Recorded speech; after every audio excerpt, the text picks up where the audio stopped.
गाजियाबाद थाना क्षेत्र में शव बरामद हुआ है। पुलिस ने आरोपी गिरफ्तार कर लिया है। क्या पूरा मामला रहा? देखिए, ये थाना भोजपुर जनपद गाजियाबाद में ग्राम कनकपुर है, वहाँ का ही रहने वाला ही व्यक्ति था।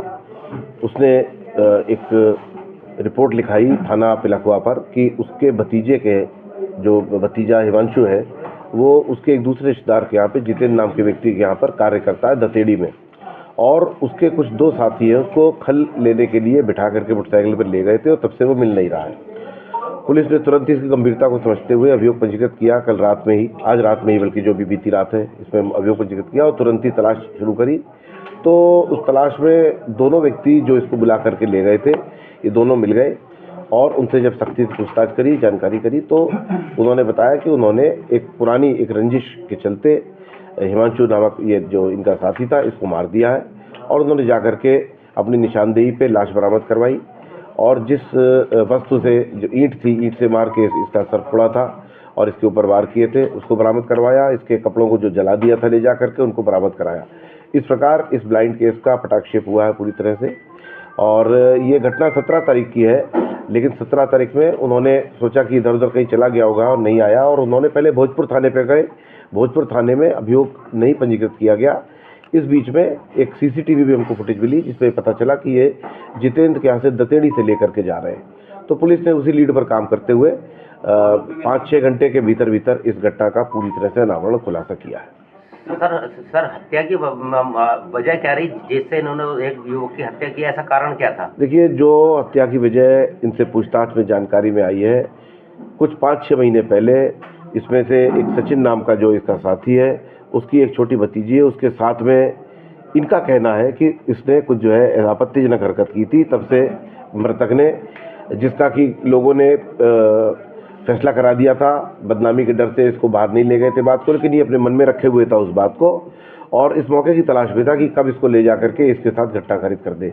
उसी क्रम में, उसी बदला लेने के लिए इसने घटना खरीद करी है, ऐसा इनसे प्रारंभिक पूछताछ में पता चला है। लेकिन अभी बहुत अर्ली है ये सारी बातें कहना। हम इसके अंदर और गहराई से भी तस्दीक करेंगे और इसके जो है खुलासा जो हो चुका है, इसमें यदि कोई और एंगल है तो उसका भी प्रकाश डालेंगे। भोजपुर से लड़का जो रहने वाला भोजपुर का है, क्या जो इसके परिजन है, इन्होंने थाना भोजपुर पुलिस को सूचना करी थी? क्या कार्रवाई करी पुलिस? नहीं, इन्होंने जो FIR लिखाई है हमारे यहाँ, उसमें तो उन्होंने लिखा कि ना इन्होंने 112 पर, क्योंकि ये 17 तारीख की बात ही है, बीच में 18 तारीख केवल दिन गया है। इसका पिता जो है वो स्वयं बहुत इसका ध्यान नहीं रख पाता था मृतक का, उसकी कुछ बीमारी थी, कुछ और समस्याएं थी उसको, तो उसने अपने भतीजे के इसको छोड़ दिया। तो उनको यही लगा कि शायद ये यहीं पर रह रहा होगा। लेकिन ये बात आई है कि वो भोजपुर थाने पर गए थे, और चूंकि बिल्कुल बॉर्डर का मैटर है, और बाद में फिर वो CCTV फुटेज मिली तो पता लगा बिल्कुल बॉर्डर पे जो जितेंद्र की दुकान है दतेड़ी में, वहाँ से इसको लेकर के गए।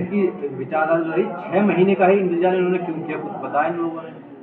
अब हो सकता है इन्होंने कुछ इसके पीछे कुछ शराब वगैरह पी हो, इनके मन में ये भावना आ गई। भावना तो शुरू से थी इसके मन में, जैसा कि इसने बताया है, लेकिन अवसर नहीं मिल पाया होगा। कोई बहुत ज़्यादा पुरानी बात नहीं है, और इसके मन में इसका कहना है कि ये ग्रंथि इसने पाल रखी थी। बाकी जैसा कि मैंने आपको बताया कि हम इसकी गहराई से और पड़ताल करेंगे। अभी काफ़ी अर्ली है सारी बातों का नतीजे में पहुंचना, लेकिन जो इसने पूछताछ में बताया है वही हमको इसके मृत्यु का मोटिव लग रहा है। इस पूरे प्रकरण में भोजपुर थाना पुलिस की भूमिका संदिग्ध माने, क्योंकि ये गिरजा जी वहाँ गए थे और उन्होंने रिपोर्ट नहीं लिखी, हो सकता था इसका जल्दी खुलासा हो जाता या वो जिंदा ही बरामद कर लिया जाता। नहीं, देखिए ना, उसको ले जा करके तुरंत ही मार दिया है। बाकी किसकी क्या रोल है, अगर कुछ ऐसी बातें आती है तो हम इस बारे में पत्राचार भी करेंगे। अभी तक प्रथम दृष्टया ऐसी कोई बात नहीं। ये बात सही है कि पिलखुआ पुलिस ने इसमें तुरंत तेजी से त्वरित कार्रवाई करते हुए इसका अनावरण कर दिया, खुलासा कर दिया। अब लेकिन दूसरे थाने में वो गए थे कि नहीं गए थे, इस बारे में मैं नहीं बता सकता।